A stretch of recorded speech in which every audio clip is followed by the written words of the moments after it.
Welcome to Podcast 3000, the place for meaningful chats and talks on the net. Enjoy our food for thought.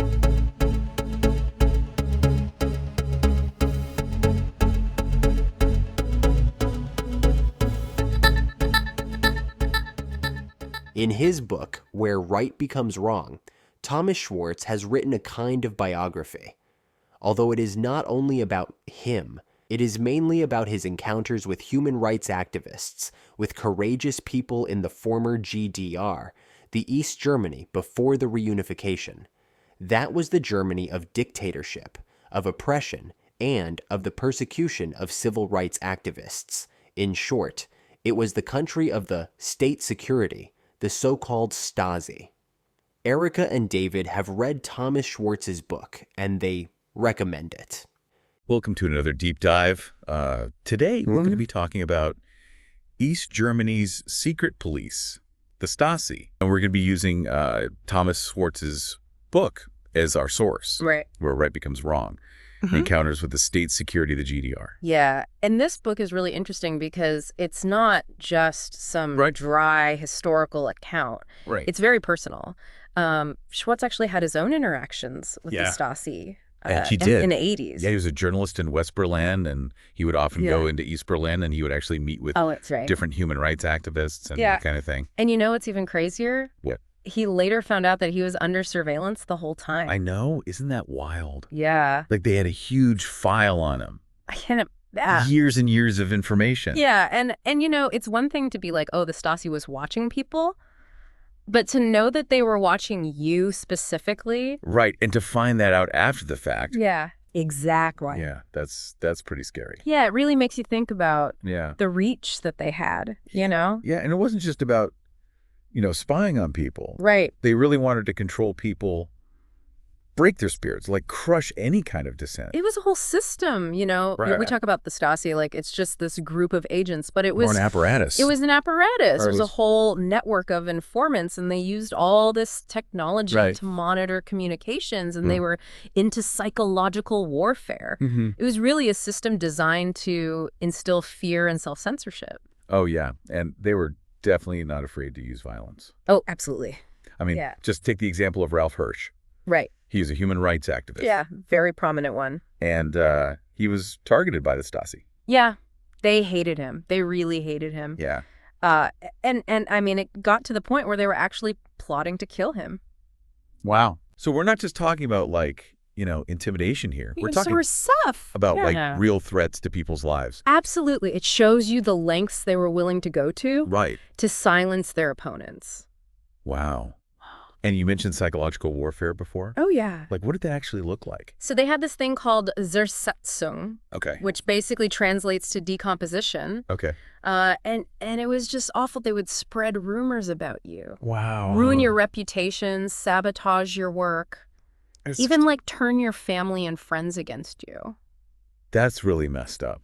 Oh, it was. Like, it's one thing to, imprison someone or something, but to like really try to destroy their life like that from the inside out. It was insidious. Yeah. It was like psychological torture. Yeah. And, you can come back from physical violence, but that kind of psychological trauma that can really stick with you. It can really break a person. Yeah. That's what made the Stasi so terrifying. They weren't just watching you. They were trying to break you. Yeah. So you've got this climate of fear and paranoia. Right. And then November 9th, 1989 happens. The Berlin Wall comes down. Yeah. Huge moment of celebration and relief for people in East Germany. Absolutely. People were ecstatic. Right. It felt like a new era was beginning. Yeah. Freedom at last. Exactly. But the story doesn't end there. Right.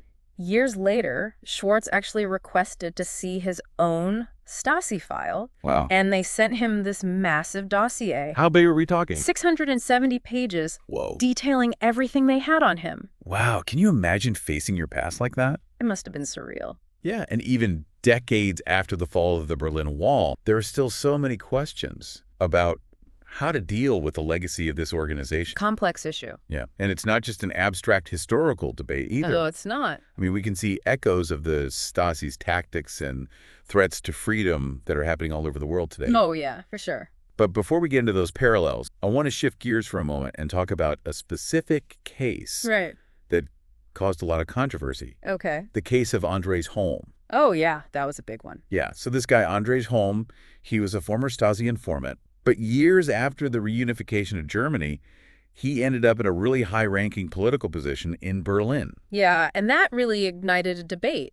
Yeah. You know, should former Stasi collaborators Yeah. be allowed to hold positions of power?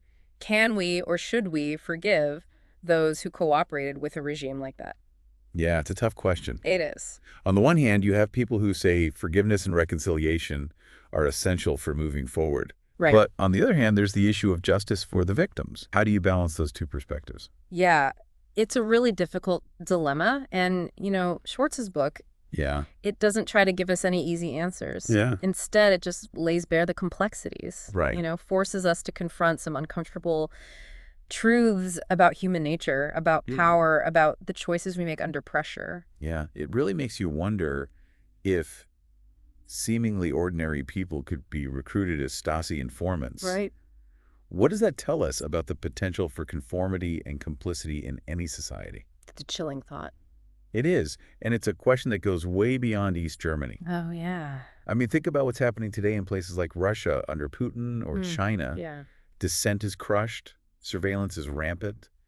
The state has so much control over information. It's like history is repeating itself. It is, isn't it? Yeah, and it's not just about physical repression either. It's about Right. the manipulation of information, the spread of propaganda, using technology to control people. Right, creating that climate of fear and self-censorship. Exactly, where people are afraid to speak their minds. It's almost Orwellian, you know? It is. Big Brother's always watching. Yeah, and it really makes you realize how fragile our freedoms are if we're not careful. Yeah, and that's one of the things I really appreciate about Schwartz's book. What's that? It's not just a history lesson. Right. It's a warning. Yeah, a reminder that the fight for freedom is never really over. This book doesn't just offer a cautionary tale. Right. It also celebrates courage. It highlights the bravery of all those East German human rights activists Right. who, despite the constant danger they faced, Yeah. they kept fighting for freedom. They were incredibly brave. They knew the risks. They knew the potential consequences. And yet they persisted. And yet they persisted. Yeah. Their stories are truly inspiring. Yeah, it reminds you that even in the darkest of times, the human spirit can endure, and that even the smallest acts of resistance can make a difference. They can have a ripple effect. Yeah, think about all the parallels to what's happening in the world today. Yeah. I mean, just as those activists stood up to the Stasi, you have people all over the globe risking their lives to fight for freedom. Yeah, in places like Hong Kong, Iran, Myanmar.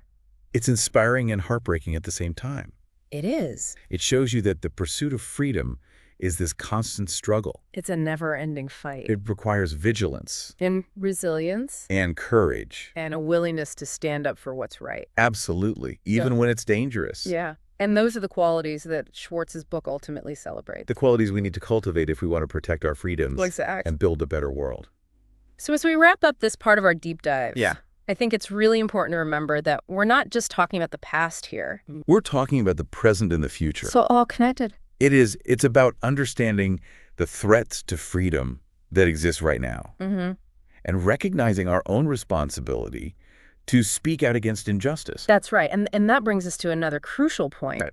The importance of individual moral courage. You know, if ordinary people could be recruited as Stasi informants, Right. it really raises some profound questions about the choices we make, the values we hold, the kind of society we want to live in. Yeah.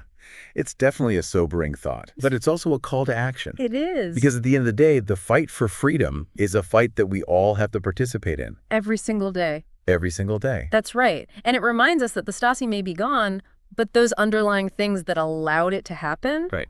those are still around today. Yeah. The thirst for power, the fear of dissent, Yeah. you know, the willingness to sacrifice individual liberties for security. It's like a cautionary tale, Yeah. you know. It could happen again. It could happen again. And one of the things that I really found interesting about the book is how Schwartz really tries to humanize the people Yeah. who were involved. He does. He doesn't shy away from the brutality of the regime, Right. but he also shows us the individual stories Yeah. of both the victims and the perpetrators. And that's so important It is. because it's easy to just write them off as monsters, you know. Right.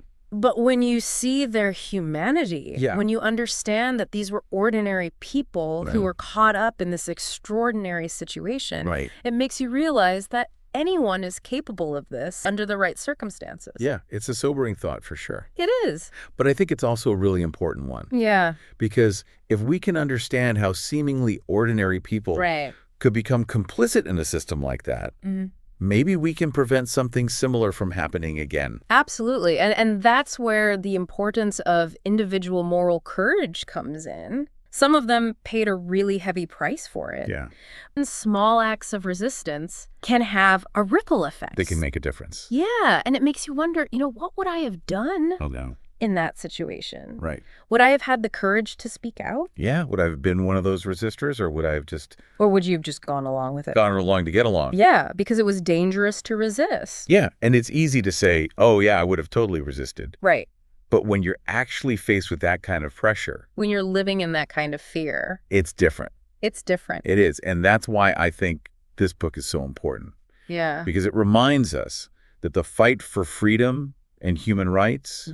It's not confined to one particular time or place. It's an ongoing struggle. Yeah. It's something that requires vigilance and courage from all of us. Every day. And so as we wrap up this deep dive into where right becomes wrong... Yeah. I think the most important takeaway for me is that the Stasi may be gone, but those forces that gave rise to them... Yeah, those underlying forces. Those are still very much alive in the world today. Oh, absolutely. Yeah. And that's why Schwartz's book is so relevant, you know? Right. We can't take our freedoms for granted. Yeah. We have to be vigilant in defending them, not just for ourselves, but for future generations. For future generations, well said. And on that note, we've reached the end of our deep dive. We have. We hope you found it thought-provoking and insightful. Yeah, and we encourage you to continue exploring this topic. Yeah, read Schwartz's book. Reflect on the things we've talked about. Right. And remember that the fight for a more just and free world is a journey that we all share. All right, so we're back. And we've been talking about Thomas Schwartz's book, Yeah. Where Right Becomes Wrong, and really digging into the legacy of the Stasi. Yeah, a really fascinating but also disturbing look at this chapter of history. As we've been going through this book, Yeah.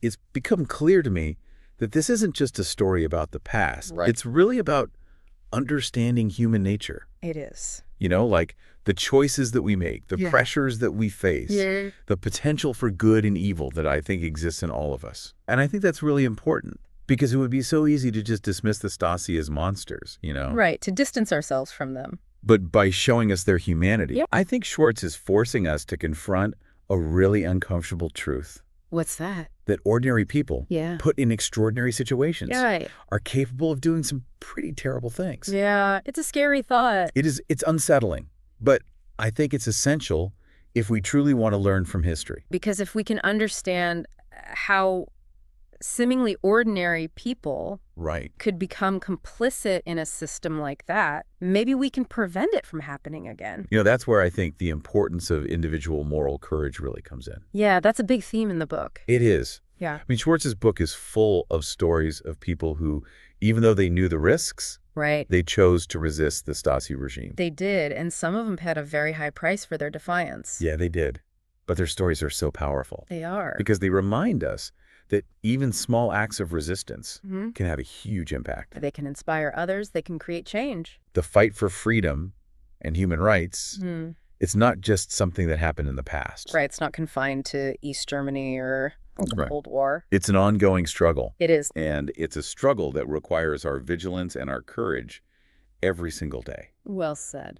And so as we wrap up this deep dive into where right becomes wrong, Yeah. I think the biggest takeaway for me is this: the Stasi may be gone, but those forces that gave rise to them, The lust for power, the fear of dissent, those things are still out there. they're alive and well, unfortunately. Yeah, they are. And that's why Schwartz's book is so relevant today. I couldn't agree more. It's a reminder that we can never take our freedoms for granted. Many thanks to Erica and David for taking us on this journey into a dictatorship by introducing us so impressively to the book Where Right Becomes Wrong by Thomas Schwarz. Don't forget to leave a like and subscribe to our channel. We're always happy about that. See you at the next deep dive.